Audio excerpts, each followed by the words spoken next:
À velocidade atual das nossas naves, uma viagem à estrela mais próxima levaria mais de 70 mil anos. É um lapso que supera a totalidade da história registada da humanidade. E, no entanto, quase todas as visões do nosso futuro, da ficção científica à teoria científica, assumem que um dia abandonaremos o nosso sistema solar.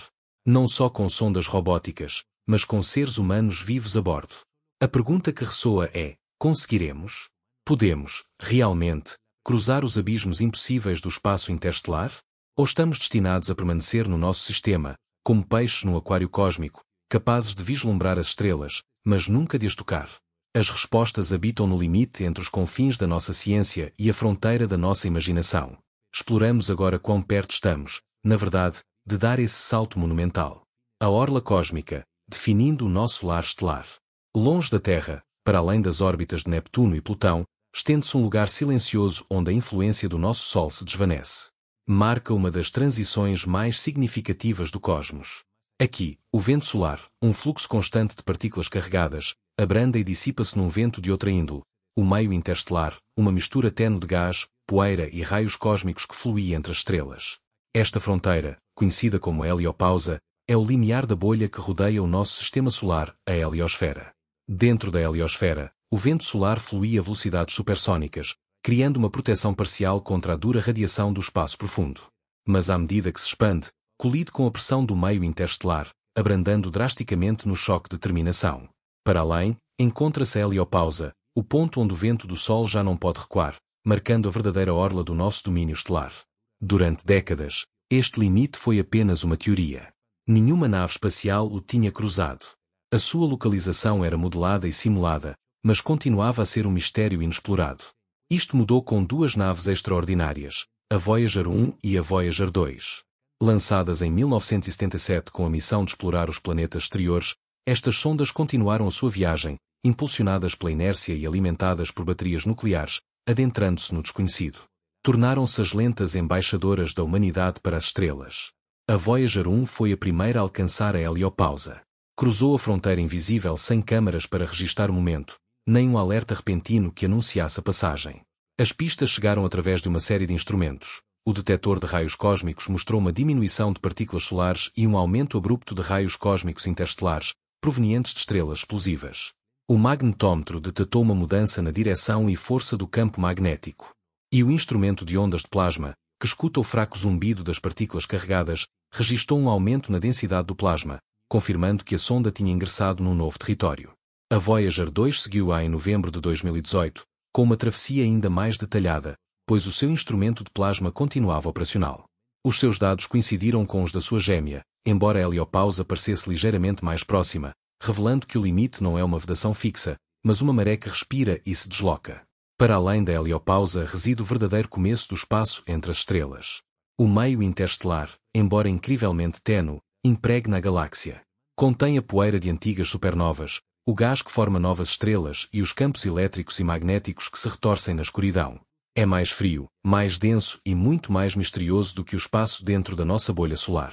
As sondas Voyager, a milhares de milhões de quilómetros da Terra, continuam a sussurrar desde esta orla cósmica. Os seus sinais demoram mais de 16 horas a chegar até nós. Os seus instrumentos envelhecem, a sua energia desvanece, mas continuam à deriva, enviando relatórios da borda do alcance do Sol. A imagem que a maioria tem do Sistema Solar, 8 planetas ordenados em redor do Sol, está incompleta. Muito para além de Neptuno, estende-se uma vastidão insuspeitada. Após Neptuno, a cerca de 30 vezes a distância Terra-Sol, encontra-se a cintura de Kuiper, um anel de detritos gelados, muito maior e mais frio que a cintura de asteroides. Aqui residem Plutão e outros planetas anões, juntamente com inúmeros corpos menores, fragmentos dos dias primordiais do Sistema Solar. Alguns cientistas sugerem a possível existência de um planeta 9, cuja gravidade explicaria as estranhas órbitas de certos objetos nesta região. Ainda mais além da cintura de Kuiper, estende-se a nuvem de Oort, uma vasta cobertura esférica que se acredita rodear o Sistema Solar em todas as direções. Poderia começar a 2000 vezes a distância Terra-Sol e estender-se até 100.000 vezes essa distância, um trecho tão imenso que a luz demora quase 2 anos a cruzá-la. A nuvem de Oort é a fonte de muitos dos cometas de longo período que irrompem repentinamente nos nossos céus. Nenhuma nave espacial a visitou, nenhum telescópio a viu diretamente. O nosso conhecimento provém da observação do comportamento destes cometas. Mas se existe, a nuvem de Oort pode albergar milhares de milhões, até bilhões de corpos gelados, desde o tamanho de montanhas até ao de mundos. Estas regiões remotas são cápsulas do tempo, que contêm material inalterado desde o nascimento do Sistema Solar. Estudá-las poderia revelar como era o nosso sistema antes da formação dos planetas. É mesmo possível que contenham objetos errantes, não formados aqui, mas capturados de outros sistemas estelares que passaram perto nos primórdios da nossa galáxia. Embora pensemos frequentemente nos planetas como o centro da história do nosso sistema, o verdadeiro volume, o mistério e a quietude residem no frio profundo dos seus confins. Por agora, apenas as Voyagers, afastando-se a cada ano, continuam a informar desde esta borda cósmica, um lembrete do muito que ainda nos resta por explorar na nossa própria vizinhança estelar. A tirania da velocidade cósmica, o grande limite da nossa propulsão. Um ano-luz é a distância que a luz percorre num ano, aproximadamente 9 bilhões e meio de quilómetros. Para o colocar em perspectiva, a luz demora pouco mais de um segundo a chegar à Lua, e cerca de 8 minutos do Sol. Mas o sistema estelar mais próximo, Alpha Centauri, está a mais de 4 anos-luz de distância. Mesmo à velocidade da luz, a viagem seria considerável. O problema fundamental é que não podemos viajar à velocidade da luz, nem sequer perto. A teoria da relatividade de Albert Einstein estabelece que nenhum objeto com massa pode alcançar, e muito menos superar, a velocidade da luz no vácuo. À medida que um objeto com massa acelera, torna-se exponencialmente mais difícil de empurrar, exigindo uma quantidade de energia que se aproxima do infinito. E a energia infinita está para além das nossas possibilidades. Assim, em vez disso, arrastamo-nos. A Voyager 1, a nossa sonda mais distante, move-se a cerca de 17 km por segundo, 61 mil km por hora. Isto pode parecer rápido na Terra, mas no contexto cósmico, é apenas um movimento. Levaria mais de 70 mil anos a chegar à Próxima Centauri, a estrela mais próxima. Embora sondas mais recentes, como a sonda solar Parker, tenham alcançado velocidades superiores, quase 700 mil km por hora, ao cair em direção ao Sol, mesmo a essa velocidade, a viagem à estrela mais próxima levaria mais de 6 mil anos.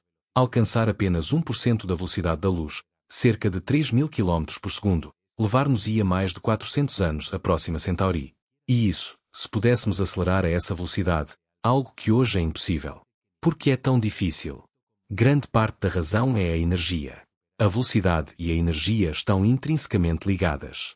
Quanto mais rápido se quer ir, mais energia se necessita. Mas a energia não se limita ao combustível, também abrange como se transporta, se queima e o que o motor é capaz de fazer. Os foguetes químicos atuais são extremamente ineficientes para viagens de alta velocidade. Transportam o seu próprio propulsor, e adicionar mais combustível aumenta o peso do foguete, o que, por sua vez, exige mais combustível para empurrar esse combustível adicional. É um círculo vicioso que aumenta a massa, mas mal contribui para a velocidade. Por isso, as naves espaciais queimam a maior parte do seu combustível apenas para descolar da Terra. Uma vez no espaço, deslizam com pouca ou nenhuma potência, o que é ótimo para missões orbitais ou a planetas próximos, mas inútil para cruzar bilhões de quilómetros. O outro grande problema é a paciência. Os seres humanos não estão projetados para viagens que durem séculos. As nossas vidas são fugazes em comparação com o tempo que leva a alcançar outra estrela, mesmo a uma pequena fração da velocidade da luz. Se hoje lançássemos uma nave capaz de viajar a 0,01% da velocidade da luz, ainda demoraria mais de 40 mil anos a chegar a Alpha Centauri, um lapso que precede a história humana escrita. Embora, em teoria, uma maior velocidade seja possível com motores que não dependam do combustível tradicional. Cientistas e engenheiros sonham com naves impulsionadas por lasers gigantes ou por velas que capturem a luz solar. Estas ideias, ainda nas suas primeiras etapas, sugerem que um dia poderíamos alcançar 10, ou mesmo 20% da velocidade da luz. A essa velocidade, Alpha Centauri estaria a apenas 40 anos de viagem, um tempo considerável, mas de repente, ao alcance de uma única vida humana. No entanto, viajar a uma fração significativa da velocidade da luz introduz novos desafios. O espaço não está vazio. Contém pequenas partículas, poeira, átomos e moléculas individuais. A velocidades lentas são insignificantes, mas a velocidades relativistas, essas partículas convertem-se em projéteis. Um grão de areia pode impactar uma nave espacial em movimento rápido com a força de uma bomba, colocando um desafio de engenharia completamente diferente. Além disso, o próprio tempo começa a comportar-se de forma distinta a altas velocidades, um princípio da teoria de Einstein. Da perspectiva de alguém a bordo de uma nave que se move rapidamente, o tempo abranda. Um ano na nave pode equivaler a 10 anos na Terra. Este efeito é real, demonstrado por experiências com relógios atômicos em aeronaves e satélites. Embora às baixas velocidades atuais o efeito seja imperceptível, a velocidades relativistas ganha importância. Uma viagem rápida a outra estrela pode demorar apenas alguns anos para os viajantes, mesmo que décadas passem em casa. Esta ideia levanta difíceis questões sobre o significado da exploração espacial se não for realizada em tempo real. De volta à Terra, a velocidade da luz continua a ser um muro intransponível. É uma regra cósmica, um limite de velocidade que molda tudo o que fazemos no espaço. Abranda as nossas mensagens, trava as nossas sondas e encerra os nossos sonhos de visitar outras estrelas em longos períodos de tempo. No entanto, também define a forma do universo, permitindo-nos ver galáxias distantes cuja luz demorou milhares de milhões de anos a alcançar-nos. Por agora, a nossa melhor opção é continuar a empurrar os limites lentamente. Motores mais inteligentes, naves espaciais mais leves, melhores sistemas de energia. Talvez não quebremos a velocidade da luz, mas podemos reduzir a brecha pouco a pouco, talvez não em décadas, mas em séculos. Talvez um dia uma sonda abandone a Terra e chegue a outra estrela. Pode não levar humanos, e pode não regressar, mas marcará a travessia de uma barreira mais real do que qualquer fronteira ou muro. Significará que nos movemos, embora lentamente, para a galáxia profunda. Até lá, permanecemos, segundo os padrões cósmicos, quase imóveis. A fragilidade humana no vazio interplanetário. Em dezembro de 1972, a missão Apollo 17 regressou da Lua. Desde então, nenhum ser humano viajou mais longe da órbita terrestre baixa. Durante mais de 50 anos, cada astronauta permaneceu dentro de uma bolha apertada em redor do nosso planeta, a apenas algumas centenas de quilómetros de altura. À primeira vista, resulta estranho. Contamos com computadores mais avançados, enviamos sondas à borda do Sistema Solar, e empresas privadas lançam foguetes para o espaço regularmente. No entanto, não impulsionamos as pessoas para além da órbita terrestre baixa em meio século. A resposta reside numa mistura de custo, risco e objetivos em mudança. Enviar humanos para longe da Terra é imensamente difícil. O programa Apollo, embora impressionante, foi uma proeza única, não o início de uma ponte para espaço a longo prazo. Após as alunagens, os Estados Unidos focaram-se noutras prioridades. A Apollo era cara, e a situação económica e política do início dos anos 70, com a guerra do Vietnã e tensões internas, dificultou o financiamento de missões que já não pareciam urgentes. O grande desafio nacional de vencer os soviéticos na Lua tinha terminado. A seguinte grande ideia foi o vai-vem espacial, concebido para ser reutilizável e baratear as viagens espaciais. Na prática, tornou-se um veículo complexo e dispendioso, que marcou a direção da NASA durante décadas, focando-se em construir e apoiar estações espaciais em órbita terrestre baixa, como a Mir e a Estação Espacial Internacional. Estas missões ajudaram a compreender como o corpo humano reage às viagens espaciais prolongadas, mas mantiveram os astronautas confinados perto da Terra. O espaço profundo ficou reservado para a exploração robótica. Os desafios de enviar pessoas mais longe nunca desapareceram. O espaço profundo não implica apenas maiores distâncias, acarreta perigos distintos. A radiação torna-se um problema primordial. O campo magnético da Terra protege-nos de grande parte da radiação espacial, mas uma vez que se abandona a órbita terrestre baixa, os astronautas ficam expostos a partículas de alta energia provenientes do Sol e do espaço profundo. As partículas solares, embora nem sempre abundantes, podem disparar em quantidades massivas durante as erupções solares ou as injeções de massa coronal. Estas tempestades solares podem ser perigosas, até mortais, se não se estiver protegido. Na Estação Espacial Internacional, a tripulação, ainda sob a influência do campo magnético terrestre, conta com blindagem e áreas com proteção adicional. Mas numa missão longa a Marte ou ao espaço profundo, não há retirada rápida. Os planos de missão costumam incluir um pequeno refúgio blindado, uma caixa de paredes espessas feita de plástico ou tanques de água, onde a tripulação pode esconder-se durante uma tempestade, embora isto adicione massa, sempre um problema crítico. Os raios cósmicos galácticos são uma ameaça ainda maior. Originados fora do nosso sistema solar por supernovas e buracos negros, estas partículas viajam durante milhões de anos e atingem com energia extrema. São menos numerosos que as partículas solares, mas muito mais potentes, capazes de danificar células humanas, ADN e aumentar o risco de cancro. Penetram a maioria das paredes das naves espaciais. A blindagem ajuda, mas não o suficiente. Para os bloquear eficazmente, seriam necessários metros de material denso como chumbo ou água, um tipo de blindagem demasiado pesado para a maioria das missões. A radiação espacial mede-se em sieverts, unidades que refletem o dano biológico. Na Terra, a exposição natural é de 2 a 3 millisieverts por ano. Numa viagem de 6 meses a Marte, Os astronautas podem receber 300 millisieverts ou mais, equivalente a uma tomografia computurizada de corpo inteiro a cada poucos dias. Com o tempo, isto aumenta o risco de cancro, enfraquece o sistema imunitário, danifica o cérebro e até acelera o envelhecimento. Os robôs exploradores não são afetados pela radiação, os seus componentes eletrónicos podem ser endurecidos, não contraem cancro, e simplesmente funcionam ou falham. Mas os humanos são diferentes. Os nossos corpos dependem de ambientes estáveis. As nossas células dividem-se e reparam-se, os nossos órgãos são sensíveis ao dano, e só temos um corpo, sem peças sobressalentes. Projetar uma nave espacial para humanos implica compromissos. Mais blindagem adiciona segurança, mas também peso, o que exige mais combustível, foguetes maiores e maiores custos. O suporte de vida é outro desafio crucial. Na Lua, a estadia mais longa foi de alguns dias. Mas futuras missões a Marte, ou a uma base lunar, durariam semanas, meses ou anos. Isto requer uma reciclagem fiável de ar, água e alimentos, além de uma gestão eficiente dos resíduos. Os sistemas devem ser quase perfeitos, já que uma única falha pode ser fatal. Ao contrário da Estação Espacial Internacional, não se pode depender de envios frequentes de suprimentos. Está-se completamente sozinho. Na órbita terrestre baixa, se algo correr mal, pode-se regressar em algumas horas. Mas no espaço profundo, o resgate não é uma opção. Uma missão a Marte, por exemplo, demoraria meses só para chegar. Se algo se avariar a meio do caminho, não há volta a dar. A nave espacial deve ser totalmente autossuficiente. As pessoas a bordo precisam de resolver problemas sem ajuda externa. Este nível de redundância e segurança tem um custo enorme. O foguete Saturno V, que levou a Apollo à Lua, foi o mais potente alguma vez construído, mas não foi projetado para ser reutilizado. Cada lançamento custava centenas de milhões de dólares. Reconstruir algo assim do zero levaria anos e possivelmente dezenas de milhares de milhões. Durante décadas após a Apollo, ninguém esteve disposto a gastar essa quantia. As agências espaciais optaram por missões robóticas, que eram mais baratas, seguras e podiam chegar mais longe.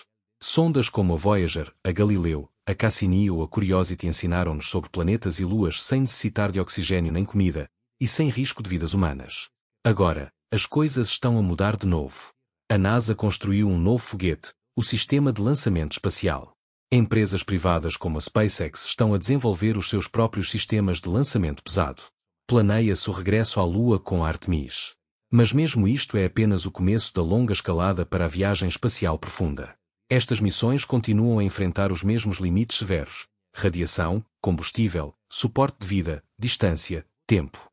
A razão pela qual não abandonamos a órbita terrestre baixa em tanto tempo não é a perda do sonho explorador. Cada missão para além da bolha protetora da Terra é uma viagem de alto risco para o desconhecido. E até que construamos sistemas que possam lidar com todo esse risco de maneira fiável, repetida e acessível, não viajaremos muito longe de casa.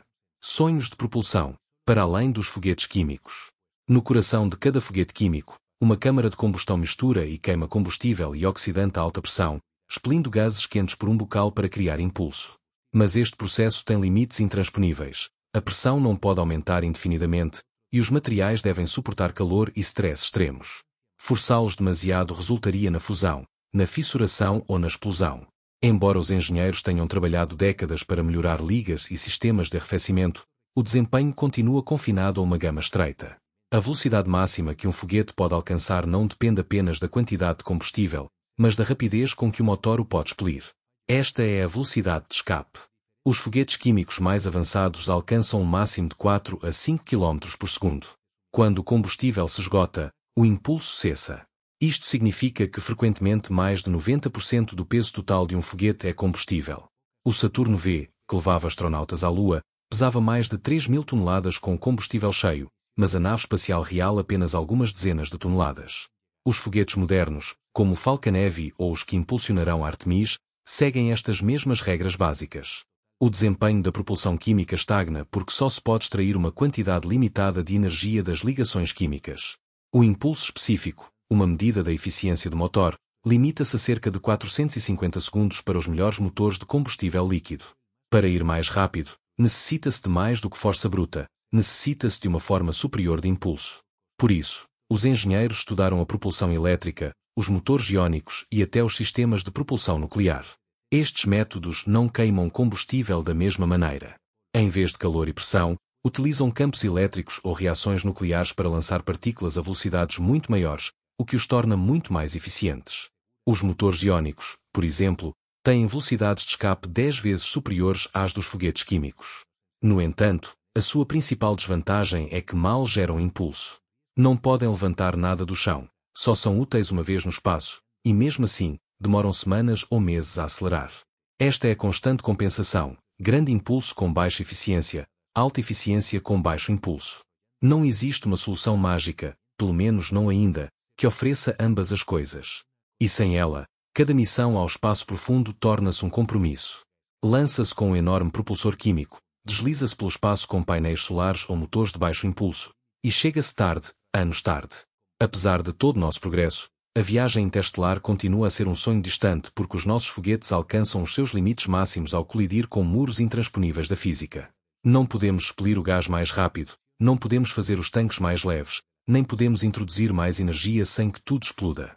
Por agora, ficamos a observar pequenas naves metálicas que se deslocam lentamente pelo espaço, arrastando-se para além dos limites exteriores do alcance do Sol. Projetos impulsionados pelo sonho, Orion e Dédalo. Houve um momento, no final da década de 1950 e no início da de 1960, em que os engenheiros pensaram ter encontrado um atalho para as estrelas. Chamaram-lhe Projeto Orion. A ideia era simples, quase brutal. Se os foguetes químicos não eram suficientemente potentes para uma viagem interestelar, usar-se-ia algo que o fosse, bombas nucleares. Em essência, o Projeto Orion era um plano para construir uma nave espacial que cavalgaria uma série de explosões nucleares para o espaço. O projeto contemplava uma forte e plana placa de impulso na parte traseira da nave, com enormes amortecedores mecânicos logo à frente. Atrás da nave, pequenas bombas nucleares seriam libertadas uma após a outra e detonariam à distância certa. Cada explosão atingiria a placa com uma tremenda onda de choque, e os amortecedores suavizariam o impacto, convertendo cada explosão em movimento para a frente. Cientistas e engenheiros respeitados trabalharam seriamente no projeto, que começou em 1958 sob a direção do físico Freeman Dyson e do engenheiro Ted Taylor, entre outros. Procuravam libertar-se dos limites impostos pela propulsão química desde os seus primórdios. Os números eram espantosos. Uma nave Orion bem projetada, impulsionada por centenas ou milhares de pequenas bombas nucleares, poderia alcançar velocidades que os foguetes químicos só podiam sonhar. Alguns projetos apontavam para 3, 5 ou mesmo 10% da velocidade da luz. Este tipo de velocidade tornaria as viagens interestelares, pelo menos, concebíveis. Uma viagem a outro sistema estelar ainda levaria décadas, mas não séculos. A chave residia no impulso específico, uma medida de quanto impulso se obtém por unidade de combustível. Enquanto os foguetes químicos oferecem centenas de segundos, e os foguetes nucleares térmicos milhares, o Orion prometia dezenas de milhares de segundos, um salto gigantesco. Além disso, escalava bem. Uma nave Orion maior poderia transportar mais bombas, gerando mais impulso, e assim mais massa, mais blindagem, mais tripulação e mais suprimentos. Quanto maior, melhor. Até se planearam versões gigantes, como a Super Orion, uma besta de 4.000 toneladas propulsionada por bombas de hidrogênio, capaz de transportar pessoas a Saturno em meses ou a estrelas próximas em décadas. Dyson chegou a dizer que se a humanidade construísse algo capaz de chegar a Alpha Centauri numa vida humana, parecer-se-ia com um Orion. Realizaram-se testes, embora não nucleares em grande escala, utilizando explosivos químicos para simular a onda de choque numa placa de impulso e modelar como os impactos se transmitiriam através da estrutura. Determinou-se uma frequência de detonação das bombas, talvez uma a cada segundo ou dois, e idealizaram-se métodos para as expelir com precisão. Não era fácil, mas não era impossível. No entanto, no início da década de 1960, a ideia colidiu com a dura realidade política. O mundo começou a compreender os perigos dos testes nucleares. A chuva radioativa das explosões superficiais estendia-se por países e oceanos, gerando preocupação pública pela radiação e pelos efeitos a longo prazo na saúde. Em 1963, os Estados Unidos, a União Soviética e o Reino Unido assinaram um tratado de proibição parcial de ensaios nucleares, que proibia as explosões nucleares na atmosfera, debaixo de água e no espaço. Isto tornou o coração do Orion, a sua cadeia de detonações nucleares, ilegal. Não havia uma forma simples de o contornar. Para testar o Orion a sério, ter-se-ia de violar o tratado ou fazê-lo em segredo, nenhuma das quais era uma opção aceitável. Finalmente, o financiamento parou. O projeto Orion passou à história, mas a ideia da propulsão nuclear por pulsos nunca desapareceu por completo. Em teoria, funciona. Nada nas leis da física o impede. Simplesmente colide de frente com as realidades da política, da segurança e do temor público. Mesmo que os tratados mudassem, persistiriam os desafios. Cada pulso nuclear criaria um flash de partículas de alta energia que poderia danificar a nave ou a eletrónica. A onda de choque seria difícil de controlar. A longa cadeia de explosões perfeitamente sincronizadas exigiria uma precisão extrema. E as próprias bombas, dispositivos nucleares em miniatura, levantariam questões sobre o armazenamento, o armamento e a detonação acidental. Ainda assim, o Orion demonstrou que existe uma forma, em teoria, de construir uma nave que poderia abandonar o sistema solar numa vida humana. Não dependeria de foguetes químicos lentos ou propulsores elétricos que demoram anos a ganhar velocidade. Dependeria da potência bruta, uma energia brutal e sem filtro. Alguns sugeriram alternativas modernas, como usar bombas de fusão em vez de fissão, ou construí-lo no espaço, longe da Terra. Outros propõem projetos como Medusa, onde uma vela gigante capta a explosão, o que poderia reduzir a tensão na estrutura. Estas são apenas ideias por agora, nenhuma nação as está a construir seriamente. Mas a lição do Orion continua a ser importante, mostra a magnitude da brecha entre o que desejamos e o que podemos construir. Queremos chegar às estrelas, mas as nossas ferramentas são fracas. O Orion ofereceu algo que se sentia real, embora apenas por um momento. Uma máquina que não se arrastaria pelo espaço, mas que se impulsionaria com um ritmo trovejante de sóis artificiais. As consequências políticas do século XX fecharam a porta ao Orion, e talvez com razão. Mas por trás dessa porta ainda se encontra o único sistema de propulsão conhecido que poderia, com o conhecimento e os materiais atuais, levar um ser humano a outra estrela. Na década de 1970, um pequeno grupo de engenheiros e cientistas na Grã-Bretanha, membros da Sociedade Interplanetária Britânica, atreveu-se a pensar em grande. Sem foguetes, laboratórios nem financiamento nacional, apenas com tempo, calculadoras e uma ideia que abrangia anos-luz, conceberam o projeto Dédalo. Enquanto a maioria dos projetos de naves espaciais se cingia à Terra ou à Lua, e os planos mais audaciosos para Marte pareciam arriscados, o Dédalo apontava muito mais além. Uma sonda não tripulada que viajaria para outro sistema estelar, especificamente para a estrela de Barnard, uma anã vermelha a cerca de 6 anos-luz da Terra, que na altura se suspeitava ter um planeta. Os engenheiros não estavam a projetar algo que pudesse voar com as ferramentas da década de 1970. O seu objetivo era determinar se a viagem interestelar era possível utilizando tecnologia apenas ao alcance. Assumiram que a humanidade eventualmente dominaria certos sistemas avançados e utilizaram-nos como base. O resultado foi uma das tentativas sérias mais detalhadas para elaborar um plano para uma nave espacial interestelar real. A nave Dédalo era colossal. Mediria mais de 190 metros de comprimento e pesaria 54.000 toneladas no lançamento, a maior parte das quais seria combustível. Não usaria foguetes químicos nem fissão nuclear como o Orion, mas fusão nuclear, a mesma reação que impulsiona o Sol. A ideia era utilizar grânulos de deutério e hélio 3 comprimidos por potentes feixes de eletrões para desencadear pequenas explosões de fusão. Cada explosão criaria uma rajada de energia dirigida por um bocal magnético para produzir impulso. Ao contrário do Orion, o Dédalo não necessitava de uma série de bombas reais. Era mais refinado, mas também mais frágil. A fusão é difícil de controlar, requer sincronização perfeita, energia imensa e um equilíbrio delicado. Além disso, o hélio 3, um dos 2 combustíveis necessários, é incrivelmente raro na Terra.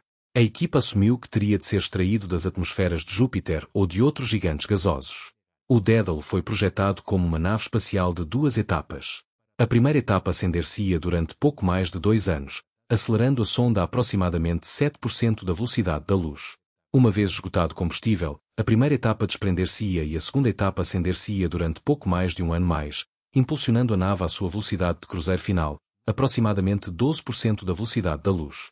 A essa velocidade, a nave chegaria à estrela de Barnard em cerca de 50 anos. Mas era uma viagem de ida e não tripulada. Não havia plano para que a nave parasse nem método para abrandar.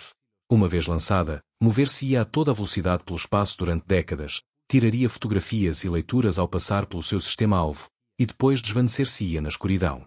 Não haveria recuperação, apenas uma breve janela de dados enviados para casa através de anos-luz, e depois o silêncio. Em muitos aspectos, o projeto Dédalo era o oposto do Orion. O Orion era contundente, pesado e projetado para transportar pessoas. O Dédalo era elegante, rápido e robótico. O Orion dependia da força bruta. O Dédalo tentou uma abordagem mais subtil, com reações de fusão controladas, cada uma libertando energia numa direção cuidadosamente guiada. Nenhuma das naves foi construída. Continuam a ser estudos de engenharia, detalhados, reflexivos e audaciosos, mas apenas ideias. Parte da razão é o custo. Uma missão Daedalus seria enorme, não só em tamanho, mas em dinheiro e tempo. Exigiria reatores de fusão, operações de mineração de L3, fabrico de precisão de combustível em pastilhas e sistemas de comunicação no espaço profundo capazes de enviar sinais de 6 anos-luz de distância. Outra razão é que ainda não alcançamos a energia de fusão controlada na Terra, e muito menos numa nave espacial. A fusão tem sido uma promessa durante décadas, mas a fusão sustentada e controlada nunca foi fácil. Se o Daedalus tivesse tido sucesso, apenas teria enviado dados durante alguns anos. Uma fotografia de um sistema estelar distante, uma breve mensagem de uma sonda que ninguém poderia voltar a tocar. Numa era de orçamentos apertados e desejos de resultados rápidos, é difícil convencer um governo ou uma empresa privada a financiar algo que pode não dar frutos em meio século. No entanto, o Daedalus estabeleceu um ponto de referência. Em anos posteriores, o mesmo grupo regressou com um novo projeto, o Projeto Ícaro, uma versão moderna do Daedalus que utilizava novos materiais e modelos atualizados. Outros grupos também pegaram no testemunho. Conceitos como o Breakthrough Starshot, embora com diferentes tecnologias e objetivos, procuram enviar pequenas sondas impulsionadas por laser Alpha Centauri a uma fração significativa da velocidade da luz. Mas o Daedalus continua a ser um dos mapas de estradas mais claros para o voo estelar real. Imaginava uma nave construída no espaço, iluminada por fusão, deslizando a uma velocidade tremenda através do vácuo entre estrelas. Não para colonizar, simplesmente para ir, para ver, para saber. O dilema da propulsão nuclear térmica. A propulsão nuclear térmica, ou NTP, foi estudada desde os primeiros dias da corrida espacial. O conceito é relativamente simples. Um reator nuclear aquece hidrogênio líquido a milhares de graus e expele-o por um bocal, criando impulso. Ao contrário dos foguetes químicos, que dependem de reações isotérmicas, os motores NTP utilizam a fissão nuclear para gerar calor intenso, que é transferido diretamente para o propulsor. Esta configuração produz um impulso específico muito maior, quase o dobro de um foguete químico tradicional. Para missões para além da órbita terrestre, especialmente a Marte ou ao Sistema Solar Exterior, essa eficiência extra pode marcar uma grande diferença, encurtando os tempos de viagem e permitindo chegar com mais suprimentos. Ao contrário dos foguetes químicos, a NTP não necessita de oxidantes pesados, e ao contrário de ideias mais futuristas como a propulsão de fusão ou antimatéria, os motores nucleares térmicos já foram construídos e testados. Nas décadas de 1960 e 70, sob programas como NERVA da NASA, testaram-se motores NTP em grande escala em terra no Nevada. Funcionaram. Eram potentes e eficientes, e cumpriram ou superaram os seus objetivos de projeto. Os engenheiros aprenderam a gerir o calor, a construir os reatores e a proteger os sistemas. No papel, estávamos prontos para voar para o espaço profundo. No entanto, o risco de usar a tecnologia é significativo. Apenas um teste mal-sucedido pode dispersar material radioativo, e, uma vez que o motor aqueça, os seus gases expelidos contêm isótopos radioativos de curta duração. A radioatividade não é uma preocupação se for expelida no espaço, mas ao nível do solo ou da órbita terrestre baixa, a dispersão é uma ameaça. Assim, a comunidade internacional impôs restrições e, na maioria dos países, incluindo os Estados Unidos, o teste de motores nucleares térmicos foi reduzido drasticamente ou parou por completo. As propostas de motores nucleares no espaço profundo enfrentam uma barreira de medo e regulamentação, não de tecnologia. É um problema semelhante ao do Orion, mas mais subtil. Não é uma questão de saber se a propulsão funciona, mas de se os políticos e o público a confiarão. Se a NTP fosse aplicada em missões para Marte, as tripulações chegariam muito mais rápido, reduzindo a sua exposição à radiação, e a missão seria mais segura. Por que hesitamos? Porque temos receio da palavra nuclear e de tudo o que ela implica. A segurança da NTP, embora testada e provada, não é 100% à prova de falhas. E o risco de um lançamento falhado é alto, em contraste com as missões não nucleares. O dilema é que para resolver um risco, a radiação do espaço profundo, criamos outro, a radioatividade de um motor nuclear. Ninguém quer ser a pessoa que lança um foguete nuclear sobre uma cidade. O resultado é que os motores nucleares térmicos foram relegados para laboratórios. Os programas do governo estudam-nos, mas não os constroem. As missões espaciais continuam a utilizar foguetes químicos, porque são familiares, compreendidos e seguros. A ironia é que, ao fazer isto, aceitamos tempos de viagem mais longos, o que aumenta a exposição dos astronautas à radiação. O risco que evitamos no lançamento torna-se um risco maior durante a viagem. E o dilema é este: não vamos ao espaço profundo com seres humanos porque a viagem é muito longa, mas a única forma de a encurtar é usar a tecnologia que temos medo de usar. A tecnologia da NTP está à nossa espera para ser utilizada. O seu progresso não foi travado por engenheiros, mas por reguladores. Espera uma reavaliação dos seus riscos, do seu potencial e do nosso apetite por uma forma mais rápida e audaz de explorar. As missões Artemis e outros programas planeiam usar propulsores químicos para a Lua e Marte, em vez de recorrer à NTP. Mas alguns cientistas e engenheiros argumentam que o nosso futuro no espaço profundo, se não com robôs, mas com pessoas, irá finalmente depender da nossa capacidade de abraçar as soluções mais poderosas. O que significa ultrapassar a nossa relutância e usar a tecnologia que pode finalmente levar-nos mais longe, de forma mais segura e mais rápida. O futuro da viagem espacial, uma questão de aceleração e inércia. Durante a maior parte da nossa história cósmica, a humanidade foi inerte. Estivemos em pé, a olhar para o céu, a perguntar-nos o que nos esperava. Construímos foguetes, sondas, satélites, mas nunca abandonamos a órbita terrestre baixa. A verdadeira fronteira para o espaço profundo ainda reside na aceleração, na capacidade de vencer a imensa inércia do tempo e da distância. Temos planos para lá chegar. Temos sonhos. Mas os nossos passos são lentos. Um dos maiores desafios de qualquer missão de longa duração é a hibernação. Na ficção científica, os astronautas entram em sono profundo durante a viagem. Na realidade, esta é a animação suspensa, o torpor. Os cientistas estudaram a possibilidade de induzir um estado metabólico reduzido em seres humanos. Muitos animais na Terra, de ursos a morcegos, hibernam para conservar energia durante o inverno. O metabolismo do corpo abranda, a frequência cardíaca diminui e a temperatura corporal cai. A ideia é que se pudéssemos replicar este estado nós humanos, poderíamos reduzir o alimento e a água necessários para as missões e limitar os efeitos psicológicos do confinamento a longo prazo. Um tripulante pode dormir durante meses ou anos e depois acordar perto do destino. A tecnologia para fazer isto não existe, mas a biologia já nos rodeia. Os cirurgiões usam a hipotermia terapêutica para abrandar o metabolismo do corpo, reduzir a necessidade de oxigênio e dar tempo extra para reparar danos, especialmente após lesões cerebrais ou cardíacas. O corpo do paciente é arrefecido gradualmente. O seu metabolismo abranda. Os sistemas podem ser reparados com menos risco de dano. Esta é a ideia central, um estado de metabolismo reduzido. No entanto, há grandes riscos. Primeiro, a atrofia muscular e a perda óssea. A ausência de gravidade causa atrofia muscular e enfraquecimento ósseo. Se os astronautas estiverem em torpor, não farão exercício, o que agrava o problema. As mudanças de fluidos no corpo também aumentam o risco de coágulos de sangue e problemas oculares. Em torpor, esses fluidos podem deslocar-se perigosamente. Contramedidas como os fatos de compressão ou a gravidade artificial teriam de funcionar mesmo durante a hibernação. Nos animais, acordar da hibernação leva tempo. Tremem, movem-se lentamente, os seus órgãos aquecem durante horas. Para os humanos, reaquecer um corpo frio sem o danificar é complicado. Exigiria sistemas de aquecimento, fornecimento de nutrientes e controlos médicos constantes. Se algo correr mal a meio da viagem e os sistemas não conseguirem reanimar um membro da tripulação, ou pior ainda, toda a tripulação, a missão pode perder-se. Assim, mesmo que a hibernação funcione, os sistemas de segurança e a redundância serão críticos. Este conceito é muito diferente da congelação criogénica, a ideia de congelar completamente um ser humano. Quando a água congela, forma cristais de gelo que destroem as células. Alguns laboratórios utilizam químicos chamados crioprotetores para evitar isto, mas estas substâncias são tóxicas em grandes quantidades. Até agora, nenhum mamífero foi congelado completamente e reanimado.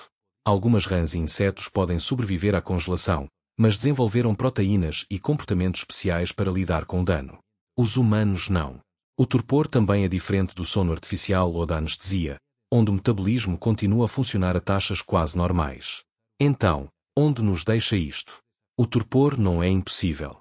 A biologia existe na natureza. A tecnologia, pelo menos em parte, já nos rodeia na medicina moderna. O que falta é um método fiável a longo prazo para o aplicar aos humanos no espaço. Ninguém duvida de que seria uma mudança de jogo para as missões a Marte ou aos planetas exteriores, reduzindo as cargas de alimentos, as necessidades de água e o stress psicológico. Para missões para além do Sistema Solar, pode ser a única forma de tornar a viagem possível. Mas neste momento, não está pronto. Os estudos continuam. A ficção científica continua a imaginar tripulações a dormir durante séculos, mas o corpo, por agora, continua a pedir algo mais simples: comer, respirar, mover-se, estar acordado. A viagem geracional, um mundo num tubo metálico. Alpha Centauri, a estrela mais próxima, encontra-se a pouco mais de 4 anos-luz, o que equivale a cerca de 25 bilhões de milhas, 160 mil vezes a distância da Terra ao Sol. Com as naves espaciais que possuímos hoje, demoraríamos dezenas de milhares de anos a chegar lá. Mesmo com os nossos melhores foguetes químicos e uma otimização extrema, a viagem levaria milénios. Isto leva a considerar outras ideias. Uma das mais promissoras é a vela solar, que funciona mais como um barco do que como um foguete. Possui uma grande superfície fina e refletora que apanha fotões do Sol. Embora os fotões não tenham massa, têm impulso. Com o tempo, esta pressão acumula-se lenta mas constantemente, acelerando a vela sem necessidade de combustível. A luz do Sol faz todo o trabalho. Missões como a nave espacial japonesa Icarus demonstraram que o conceito funciona. Mas para que seja realmente útil para a viagem interestelar, necessitaria de um laser incrivelmente potente, do tamanho de um país, que iluminasse a vela. Essa é uma tecnologia que só pode existir num futuro muito distante. Isso significa que, para uma viagem interestelar, teríamos de aceitar o facto de que a missão demoraria mais do que uma vida humana. Se uma viagem demorasse 2000 anos, quem estaria a bordo? Ninguém que estivesse vivo no lançamento chegaria ao destino. A nave teria de transportar não só uma tripulação, mas também uma sociedade, uma pequena população com homens, mulheres e crianças. A bordo de uma nave geracional, as pessoas nasceriam, envelheceriam, morreriam e a sua descendência continuaria a viagem. As primeiras gerações não veriam o seu lar, as últimas gerações não veriam a Terra, mas o seu destino. Cada geração estaria a criar um ambiente para que a próxima pudesse continuar a missão. A viagem geracional resolveria o problema da velocidade, mas levantaria desafios de engenharia e sociais imensos. Primeiro, os desafios sociais. Imagine uma sociedade isolada do resto do mundo, fechada num tubo metálico, incapaz de regressar a casa.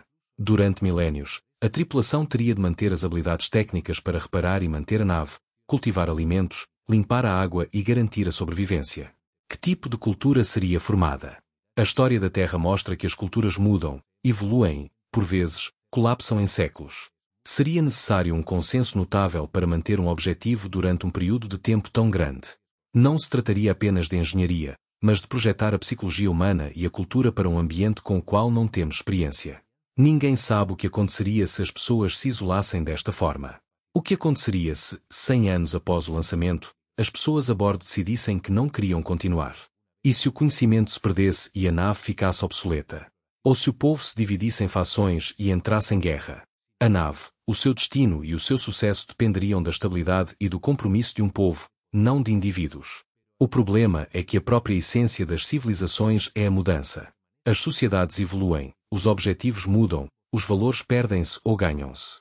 Uma nave geracional, destinada a operar durante milhares de anos, mesmo pequenos desvios na taxa de natalidade, na taxa de mortalidade ou nos resultados dos cuidados de saúde podem, com o tempo, dar origem a grandes oscilações.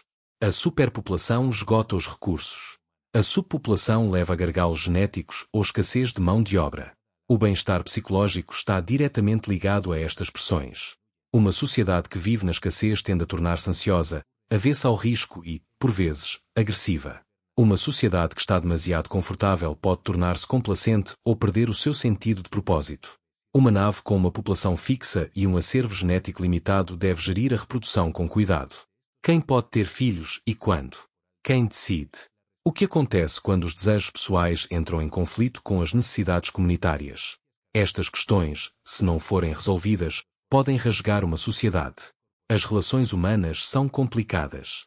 Mesmo na Terra, onde temos espaço, privacidade e fuga, numa nave geracional, a privacidade é mínima e o ambiente social é fortemente restringido. O ciúme, a exclusão e as dinâmicas de poder podem adotar novas formas sob tanta pressão. Cada geração deve aprender não só como a nave funciona, mas porque existe. Habilidades técnicas, sim, mas também história, valores e a frágil verdade de que são parte de uma ponte, não um ponto final. E esta educação deve ser adaptável. Ao longo dos séculos, a tecnologia da nave pode mudar através da reparação, da improvisação ou da inovação. Os valores culturais podem evoluir. A própria linguagem pode derivar. A capacidade de manter a tripulação socialmente coerente ao mesmo tempo que permite o crescimento e a mudança é um equilíbrio que poucas sociedades conseguiram manter durante muito tempo. Também há a questão do luto. Não só o luto pessoal, mas o luto cultural. As pessoas numa missão de 10.000 anos despedem-se da Terra de uma maneira profunda e permanente. Para as primeiras gerações, pode haver um anseio pela casa que deixaram para trás. Para as gerações posteriores, pode haver uma sensação de perda pela sua origem ou confusão sobre o que essa origem sequer significava. Para as últimas gerações, chegar ao destino pode parecer chegar a um lugar ao qual nunca estiveram destinados a ir. Manter a resiliência psicológica ao longo desta viagem é um desafio enorme. Os humanos precisam de histórias, metas e identidades para seguir em frente. Uma missão de 10.000 anos leva tudo isso ao limite. Quer a tripulação seja de 20 pessoas ou de 20.000, os riscos psicológicos são profundos. Mais do que qualquer outra parte da missão, podem ser os mais difíceis de projetar. Um ecossistema selado, a biosfera da nave estelar. Uma nave estelar construída para gerações é um ecossistema, uma pequena versão fechada da Terra, isolada de qualquer ajuda externa. O suporte de vida de ciclo fechado é o termo técnico para o que esse tipo de nave necessitaria. Tudo o que as pessoas comem, bebem e respiram tem de ser reutilizado. Não há nave de abastecimento que chegue com vegetais frescos. Não há eliminação de resíduos externos, não há tanque de água de reserva. Na Terra, a natureza faz todo este trabalho de forma invisível. As plantas reciclam o dióxido de carbono em oxigênio. Os micróbios decompõem os resíduos em nutrientes. A chuva filtra a água. Numa nave, todos estes sistemas devem ser construídos, monitorizados e mantidos a funcionar indefinidamente. O primeiro intento significativo de explorar isto na Terra foi a Biosfera 2. No início da década de 1990, 8 pessoas fecharam-se dentro de uma enorme estrutura de vidro no deserto do Arizona. Tinha um mini-oceano, uma floresta tropical, uma savana e uma quinta. O objetivo era viver da terra do interior, reciclando água, ar e nutrientes sem ajuda do mundo exterior. Supunha-se que seria um pequeno mundo autossuficiente. Não correu bem. Em poucos meses, os níveis de oxigênio começaram a baixar. O dióxido de carbono foi absorvido pelo betão, deixando-o indisponível para as plantas. A comida escasseou. A tripulação perdeu peso e energia.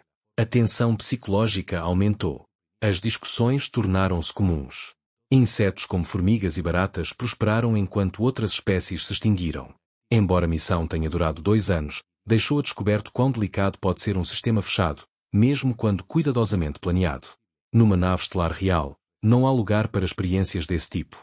O oxigênio deve ser reposto constantemente, o dióxido de carbono deve ser eliminado, os alimentos devem ser cultivados, colhidos e reutilizados num ciclo constante.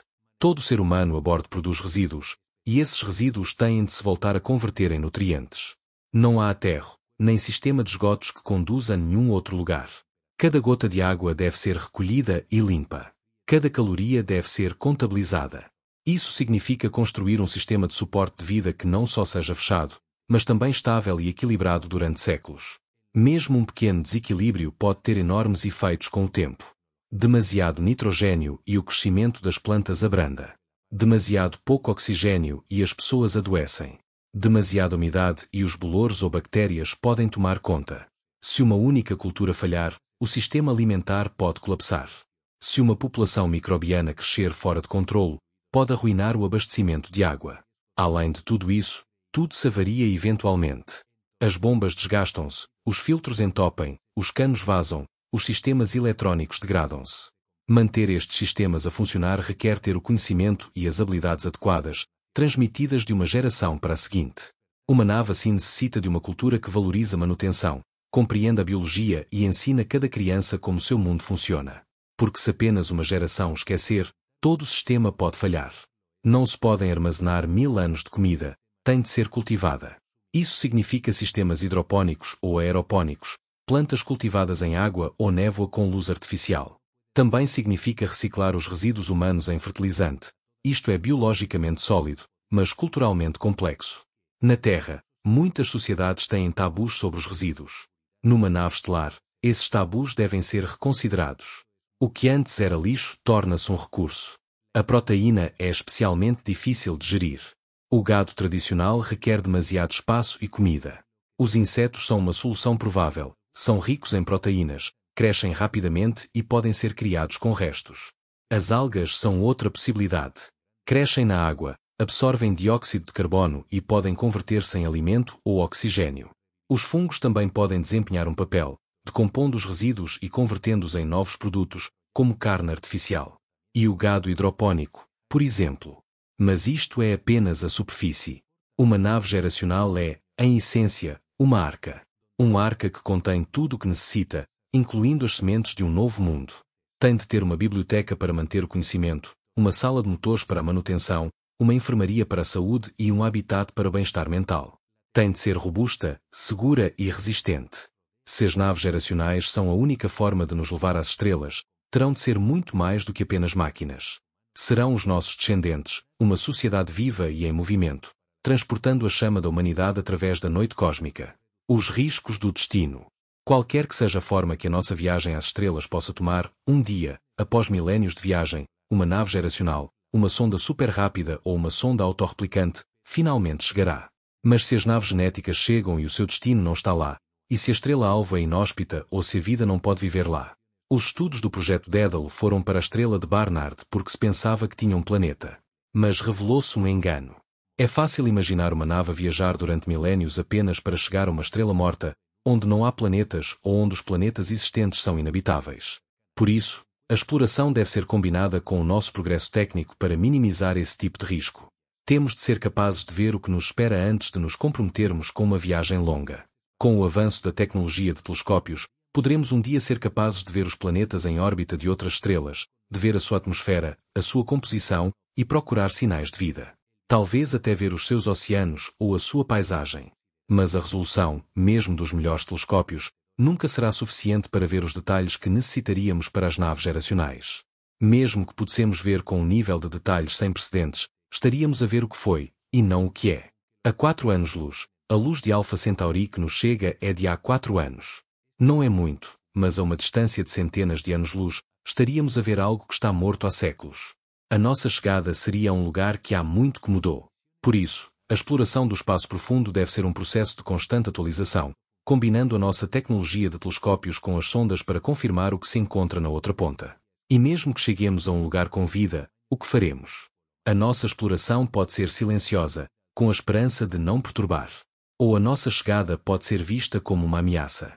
Seremos forçados a fazer escolhas sobre se queremos contactar, se queremos colonizar ou se simplesmente queremos observar. Talvez nunca cheguemos, e essa é uma possibilidade real. Não porque a tecnologia não exista, mas porque não conseguimos ultrapassar as barreiras culturais, políticas ou psicológicas que nos separam. O silêncio cósmico e o futuro. Na vasta quietude do cosmos, a humanidade debruça-se sobre o abismo, sonhando com as estrelas, mas confrontada pela imensidão da distância, pela intransigência da física e pela fragilidade inerente à nossa própria existência. Cada passo para o espaço profundo revela não só novas maravilhas, mas também os profundos dilemas que nos definem. Talvez a maior viagem não seja para outra estrela, mas para a compreensão de quem somos e do que estamos dispostos a arriscar para lá chegar. A história do nosso futuro cósmico ainda está por escrever, um capítulo de cada vez, sob o imenso e silencioso céu.